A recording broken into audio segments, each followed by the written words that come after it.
আমি মেন এসছি আমার হাঁটুর সমস্যা নিয়ে। হাঁটতে পারছি না, ঘরের মধ্যেই হাঁটতে পারছি না, প্রচন্ড ব্যথা হচ্ছে হাঁটুতে।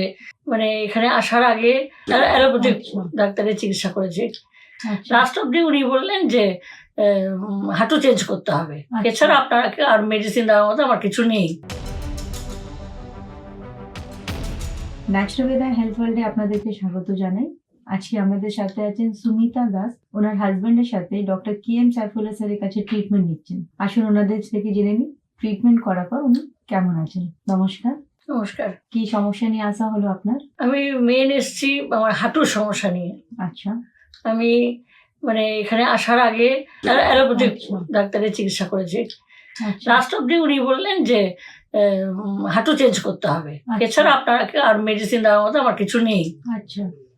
তো সেটা আমরা চট করে করতে চাইলাম না, কারণ আমার একটা বাইপাস সার্জারি হয়ে গেছে তার 2-3 বছর আগে। আচ্ছা। কাজেই ওটাতে আমরা চাইলাম না। হাঁটতে পারছি না, ঘরের মধ্যেই হাঁটতে পারছি না, প্রচন্ড ব্যথা হচ্ছে হাঁটুতে, মেইন হাঁটুতে।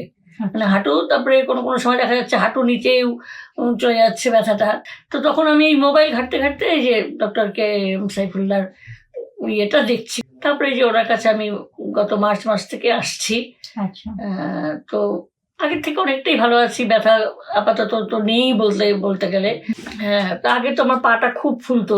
তাই? হ্যাঁ, খুব ফুলতো, 2 পাই ফুলতো, মানে অস্বাভাবিক রকমের ফুলতো। এখন কিন্তু আমার পা ফোলাটা অনেকটাই কমে গেছে। বাহ, খুব ভালো লাগলো শুনে। অনেকটাই কমে গেছে। আমি আপনার একবার হাজবেন্ড থেকেই জানতে চাইবো কেমন একটা এক্সপিরিয়েন্স হলো এই যে 8-9 বছর বাইরে ট্রিটমেন্ট, তারপরে আমাদের স্যারের কাছে দেখানোর পর কেমন একটা।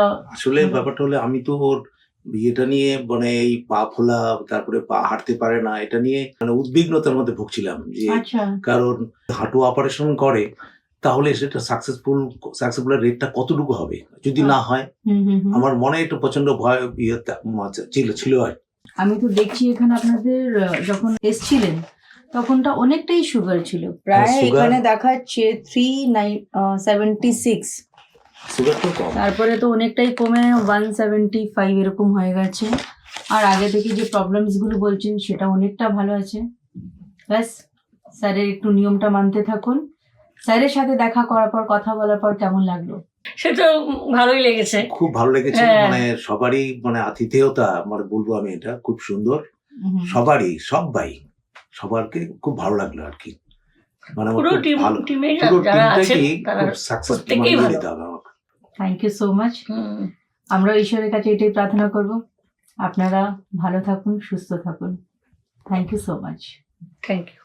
मैं बीइंग अ डॉक्टर कमिटेड हूँ अपने पेशेंट के लिए, ईमानदारी के साथ, सच्चाई के साथ, मोहब्बत के साथ उनका ट्रीटमेंट करने के लिए, उनका ख्याल रखने के लिए, उनकी बातों को सुनने के लिए और उनके दर्द के लिए मरहम बनने के लिए।